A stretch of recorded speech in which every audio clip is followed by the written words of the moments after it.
Ladies and gentlemen, gather around, because today we're talking about a tiny German car that packed more engineering into its two doors than some entire countries fit into their economic plans. It's a car so clever, sound intentionally stylish, and so tragically doomed that it makes you wonder if post-war Germany invented hipster minimalism decades before Berlin got its first vinyl cafe.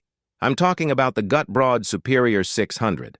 An elegant microcar that was more ambitious than most politicians and only slightly better at keeping its promises. Before we dive under the hood, or rather into the puddle of oil near the curb, a heartfelt thank you to all the sponsors of this channel. Without your support, I'd be reviewing forklift manuals in my cousin's basement, drinking decaf from an ashtray. But thanks to you, we get to explore the micro marvels and metal misfits of motoring history. You legends keep the wheels turning and the engine barely coughing. Now picture Germany in 1950. Rubble, rationing, and way too many people trying to get places on bicycles that looked like they'd survived both the war and a bad marriage. Into this chaos drives Walter Gutbrod, son of company founder Wilhelm, with a vision, a car for professionals. Not just any people's car, but a refined little machine that whispered, "Yes, I own a tie, and no, I don't fix tractors in it." The Gutbrod Superior 600 was born not out of necessity, but aspiration, something between a microcar and a middle finger to mediocrity. The story starts with a wooden mock-up shown in 1949, a sort of IKEA preview of things to come. By mid-1950, Gutbrod had rolled the first real cars out of a new plant in Co. The name Superior wasn't just branding. It was a callback to their 1930s standard Superior, designed by Joseph Gans, a man who absolutely deserves a biopic, ideally played by Daniel Bruhl in Tweed. Unlike the flood of bare-bones bubble cars hitting the post-war market, the Superior aimed higher. Its rivals were not the cheapest scooters with doors, but proper four-seaters like the VW Beetle.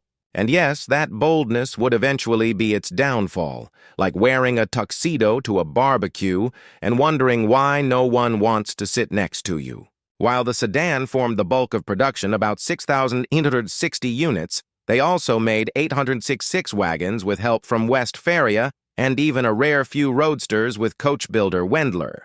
That last one looked so sleek. It could have been parked next to Porsche without blushing until you tried to overtake a cyclist uphill. Sadly, only a dozen of those were built. Priced at nearly double the sedan, they appealed mostly to rich eccentrics or people who lost a bet. In total, Gutbrod made 7,700 Superiors from 1950 to 1954. The first year was slow, just 616 cars, but 1951 saw over 3,230 units leave the factory. There was even a flashy view at the Paris Motor Show, but by 1953, the economy was growing, and with it, expectations. Customers with 5,000 Deutsche Marks didn't want a posh microcar. They wanted a real family sedan, preferably one that didn't require two-stroke oil at every fuel stop. A last-ditch attempt to stretch the Superior into a four-seater failed, and in April 1954, production quietly ended with just 55 cars built that year.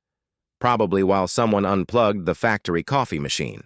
Now, what makes the Superior 600 so special isn't just its history. It's what was crammed under its tiny hood.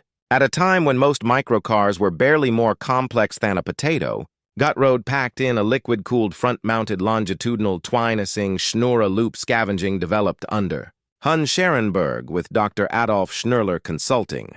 This 593cc motor churned out 20 horsepower at just 3,250 revolutions per minute, enough to get you across town provided you didn't mind making new friends at stoplights. By 1952, the 663C700 arrived, 26 horsepower with carburetor or 30 with direct injection. Production of the injected 700E began in September 1951. Yes, you heard that right. In 1951, Gutbrod introduced the world's first gasoline direct injection production car. Take that, Mercedes 300 SL. The system was co-developed with Bosch and overseen by Hans Scherenberg, who later joined Daimler-Benz, taking his talents and probably a very smug one with him. The Superior's injection setup didn't just boost power. It also slightly improved fuel economy, dropping to about 7.0 L per 100 km. Only around 300 of these fuel-injected gut rods were made, making them rarer than a neighbor who minds their own business. Most cars sold were the simpler carbureted versions with a conventional single carburetor, while the injected cars stayed rare. All power was sent to the front wheels through a 3-speed manual gearbox. Originally, this transmission came without synchro mesh, meaning double clutching wasn't a hobby. It was survival. From 1953, only the 700cc versions gained synchro mesh on second and third. 600 stayed stubbornly non-synchro. Underneath the Superior hid a technical marvel, a tubular steel backbone chassis, independent suspension all around, double wishbones up front, and a swing axle in back, and 4-wheel hydraulic drum brakes. That's right. Some modern cars don't have that many features. Ride quality was reportedly wedded soft-sprung. Though after 20 minutes at 90 km/h, passengers often reported deafness and spiritual awakening. Dimensions. Think of something smaller than a Beetle, but slightly taller than your pride after buying one. The Superior was about 11.7 in 3580 mm long, 4.9 in 1,400 meter wide, and 4.5 in 1,370 mm tall. Weight hovered around 1565 lb, 710 kg for the sedan, a bit more for the wagon. With a top speed of 100 km/h, it's about 62 mph. It wasn't going to win any drag races, but it could climb hills with surprising confidence and a cloud of two-stroke smoke that doubled as a mosquito repellent. But here's where Gutbrod really flexed its quirky engineering muscles. To save on tooling costs, the fender pressings were designed to be used diagonally. Left front equals right rear and vice versa. Same with the hood and trunk lid. You could almost reassemble the car blindfolded, assuming you didn't mind the occasional backwards panel. Now let's talk style, because the Gutbrod Superior didn't just show up to the party in sandals and socks like my Uncle Carl. No, this car tried to wear a bow tie, even if its shoes squeaked. The Cabrio limousine body had a gently rounded, almost pontoon-style silhouette with integrated fenders and a charmingly upright posture. The sedan featured a rollback canvas roof perfect for catching both the breeze and the occasional bird dropping. The wagon variant, built by Westphalia, added a practical twist, but it was the rare Wendler-bodied roadster that really flexed the fashion muscle. That thing looked like it wanted to race, flirt, and park dramatically all at once. Inside, the car balanced function with a dash of flair. While early models had rear-hinged suicide doors, Gutbrod wisely switched to front-hinged ones by 1951, possibly after someone tried toe exit too enthusiastically at 50 km/h. Luxus trims brought two-tone seats, chrome trim, and even a dashboard clock so you could time how long it took to get stuck behind a milk truck. In 1950, a Gutbrod Superior Luxus sedan cost about 4,680 Deutsche Marks, equivalent to roughly $115 at the time, or about $13,000 to $4,000 today when adjusted for inflation. Not cheap, especially when a Volkswagen Beetle with its 4 seats and growing dealer network could be had for just a few hundred marks more. That gap closed further as production costs forced Gutbrod to raise prices mid-run. Suddenly, that little two-seater didn't look like a bargain. It looked like a conversation starter with an expensive oil habit. As for auctions, the Gutbrod remains a rare sight.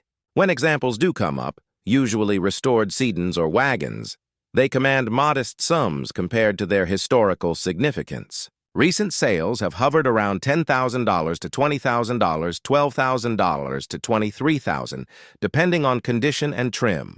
A confirmed auction sale at RM Shores or Bonhams hasn't broken records, but if a fuel-injected 700E crossed the block in conquer condition, you can bet collectors would notice. But the Gutbrod Superior 600 remains one of the most innovative and underappreciated cars in automotive history. It was ambitious, over-engineered, and stylishly odd. It aimed to give post-war Germany something better than basic. And in doing so, it created a car that still captures the imagination of those who value forgotten genius over mainstream success. Oh, and before you dash off to hunt one down one bay, don't forget to subscribe to the channel. And may your spark plugs fire true, your neighbors stay quiet, and your vintage dreams never come with surprise rust.